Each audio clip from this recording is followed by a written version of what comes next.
शिखर वार्ता चल रही है, साझा घोषणा पत्र के इंतजार है, लेकिन इन सब के बीच तिब्बती प्रदर्शनकारी हैदराबाद हाउस तक पहुंच गए। इससे पहले वो मजनू के टीला जहां पर उनकी रिहाइश है, ये तस्वीरें आप देख सकते हैं। वो किस रूप में, कैसे सुरक्षा बंदोबस्त, पुलिस की मौजूदगी के बीच वो तिब्बती प्रदर्शनकारी वहां तक पहुंचे हैं।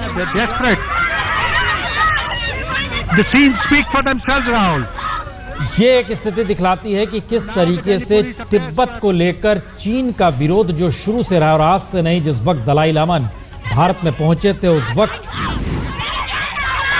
चीन की तरफ से ये कहकर विरोध किया गया था, और माओ ने तो नेहरू का ये कहकर विरोध किया था कि ये शख्स आधा इंसान आधा शैतान है। लेकिन उन सब के बावजूद भी भारत ने न सिर्फ पनाह दी थी, बल्कि इसी हैदराबाद हाउस में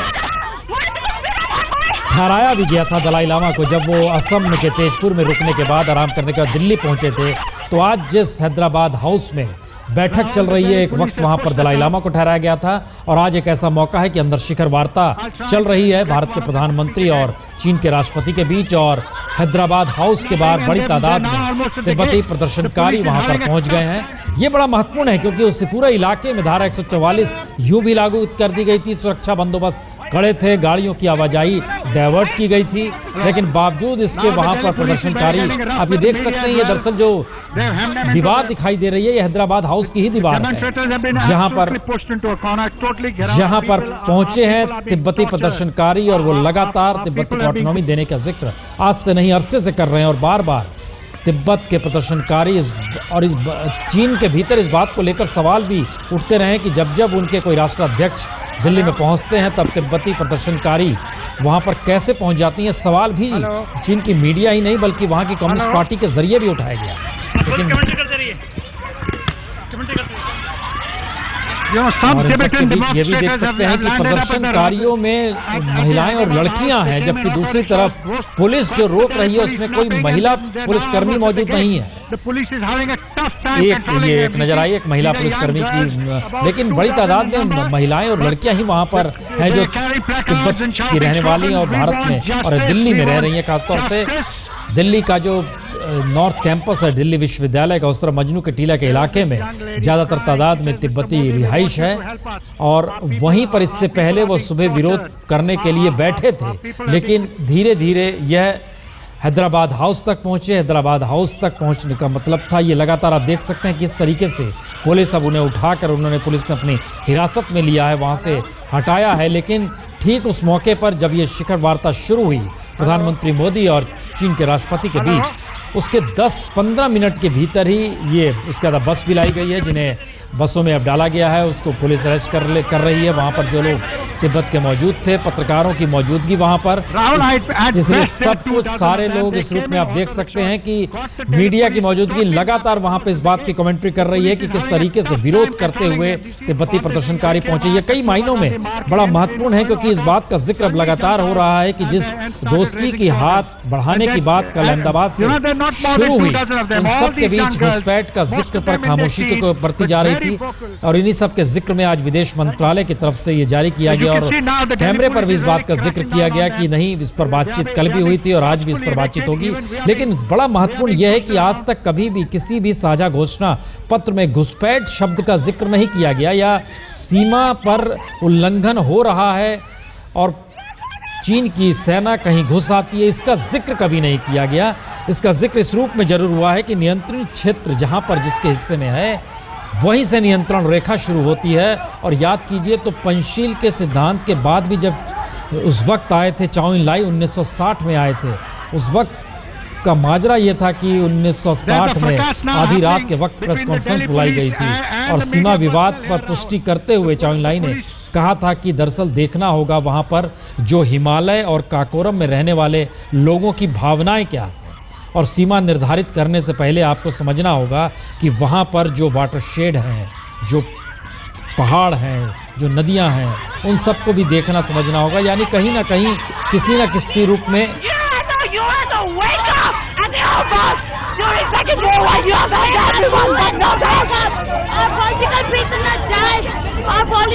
What do you expect the Indian government? Political prisoners in Tibet.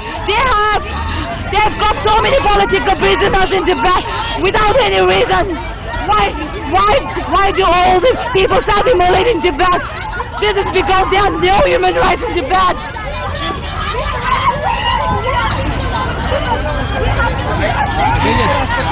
Human right violation का जिक्र भी तिब्बत को लेकर कर रहे हैं और साथ ही क्यों तिब्बत को वो सारे अधिकार नहीं दिए जा रहे हैं, क्यों उस पर कब्जा किया हुआ है, क्यों उसकी मुक्ति मार्ग नहीं निकाली जा रही है। ये सारे प्रदर्शन करने के दौरान उससे पहले बाकायदा बड़े बैनर पोस्टर पर भी ये लिखा गया था और अब इसका जिक्र भी लगातार हो रहा है। और ये सारे दृश्य बतलाते हैं कि किस तरीके से चीन के राष्ट्रपति के दौरे को लेकर तिब्बतियों में आक्रोश है और तिब्बत को लेकर आक्रोश है कि वहाँ पर उसको ऑटोनॉमी क्यों नहीं दी जा रही है। और लगातार ये विरोध प्रदर्शन हैदराबाद हाउस के बाहर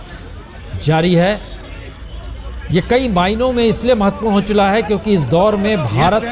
जिन नीतियों के तहत चल रहा है उसमें भारत की तरफ से बार बार इस बात का जिक्र है कि भारत को मैन्युफैक्चरिंग स्टेट के तौर पर दुनिया के सामने रखना है और उसके लिए निवेश महत्वपूर्ण हो गया है।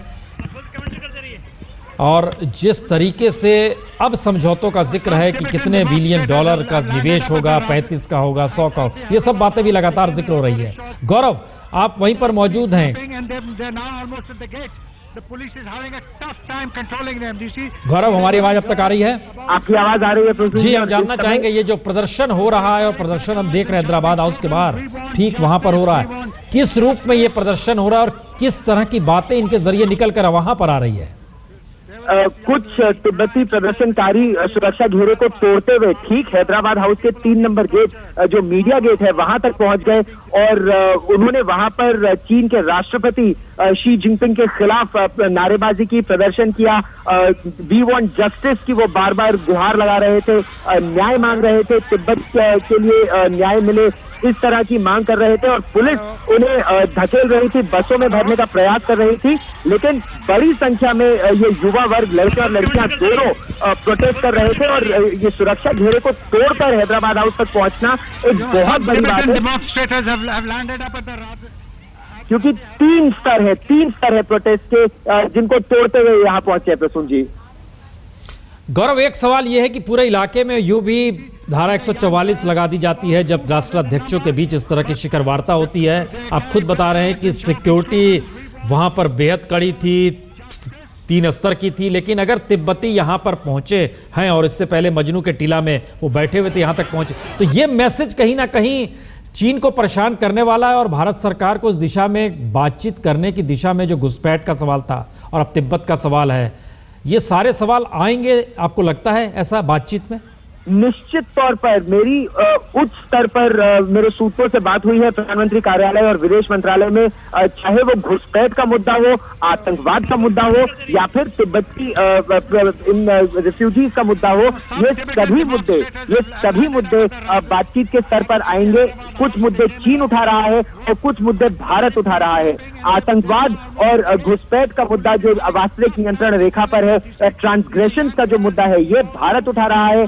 तिब्बतियों को जो भारत में संरक्षण मिल रहा है, जो उनकी एक सरकार एग्जाइल में चल रही है, ये मुद्दा सूत्रों के मुताबिक चीन उठा रहा है और दोनों तरफ से एक दूसरे पर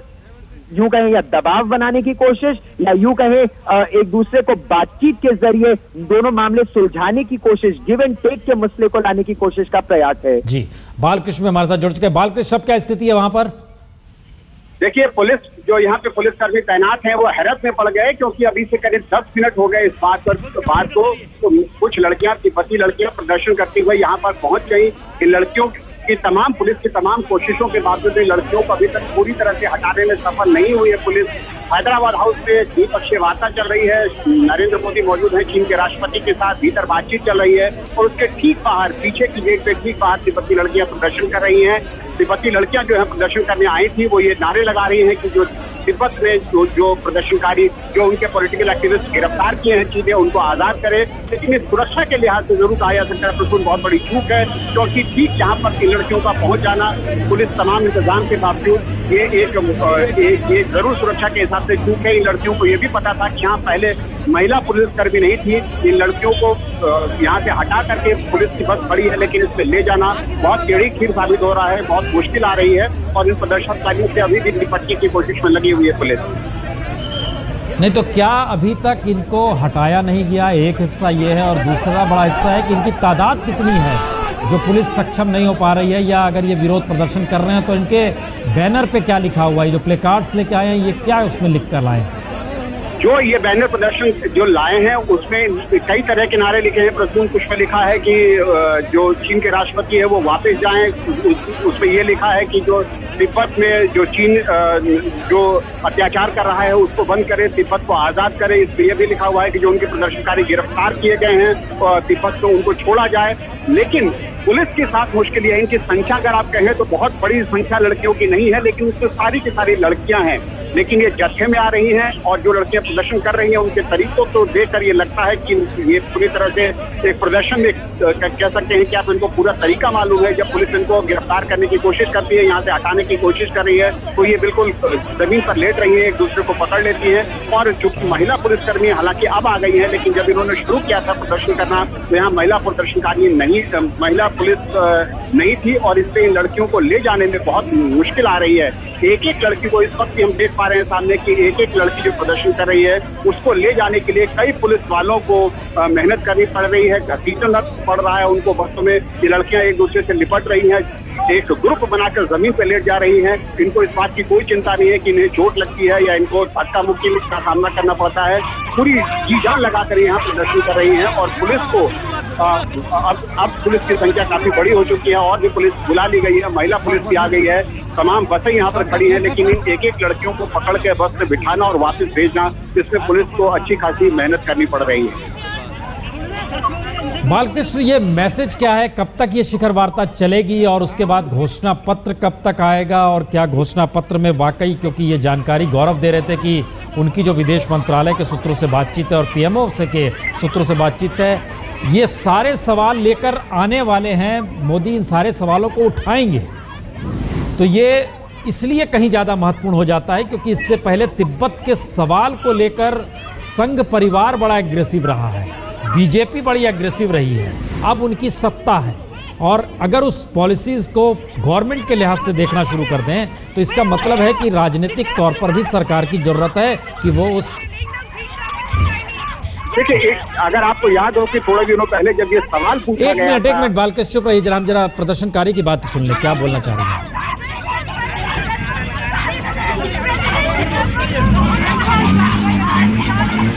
कैमरा भाई, आप तो गए ना।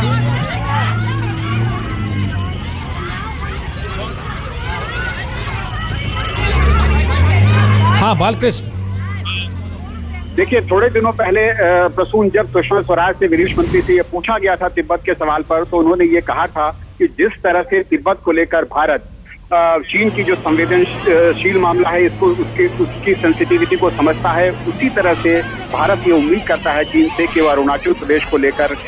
जिस पर चीन अपना दावा ठोक रहा है उसके बारे में भारत की जो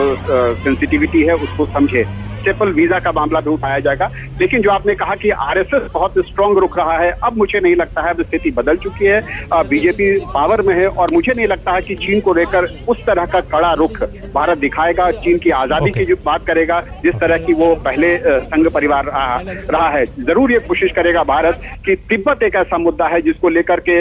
भारत कोशिश करेगा कि तिब्बत को लेकर के वो चीन से बातचीत जरूर करे और इस बात को बताए कि जिस तरह से तिब्बत में आपकी अपनी दिक्कतें हैं लेकिन हम उन दिक्कतों को समझते हैं, उसी तरह से हम ये उम्मीद करेंगे कि अरुणाचल प्रदेश जिस के बारे में आप अपना दावा छोड़े, अरुणाचल प्रदेश को जो स्टेपल वीजा देता रहा है चीन, जिसके ऊपर भारत पहले भी कई बार आपत्ति जता चुका है, उसकी बात जरूर करेगा और खास तौर पे जो आए दिन बॉर्डर के ऊपर जो घुसपैठ की बातें होती रहती है उसको कहेगा, लेकिन वो कहने का तरीका वो बिल्कुल नहीं होगा जो आरएसएस की लाइन है, जो कड़ा रुख है तिब्बत को लेकर। मुझे नहीं लगता है कि भारत सरकार जब नरेंद्र मोदी शिखर वार्ता में करेंगे तो उस तरह का कड़ा रुख तिब्बत को लेकर भारत सरकार दिखाएगी।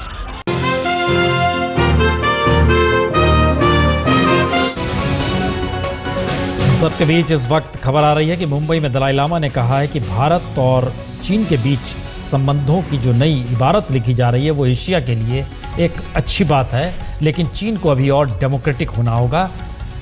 गुणावत, और क्या कहा गया है?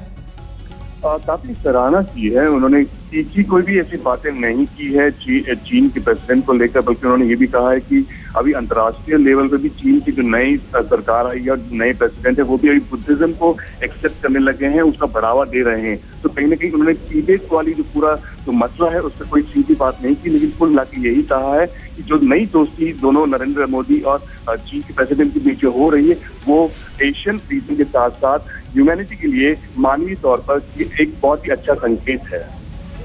तो क्या उन्हें जानकारी दी गई कि यहाँ तिब्बती विरोध कर रहे हैं दिल्ली में?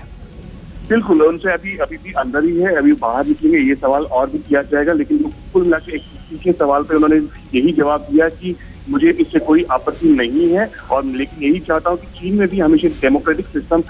मैं अपने आंखों से देखना चाहता हूँ, जो अधिकतर नहीं देखा जाता है। लेकिन दोनों ही जो प्राइम मिनिस्टर नरेंद्र मोदी और चीन के प्रेसिडेंट जो अभी नई दोस्ती कर पिछले 24 घंटों में देखे हैं, जो भी उन्होंने समझा है उसे उन्होंने कोई तीखा बयान नहीं किया है, तीखी बातें नहीं की, कोई भी नकारात्मक नेगेटिव बातें नहीं की।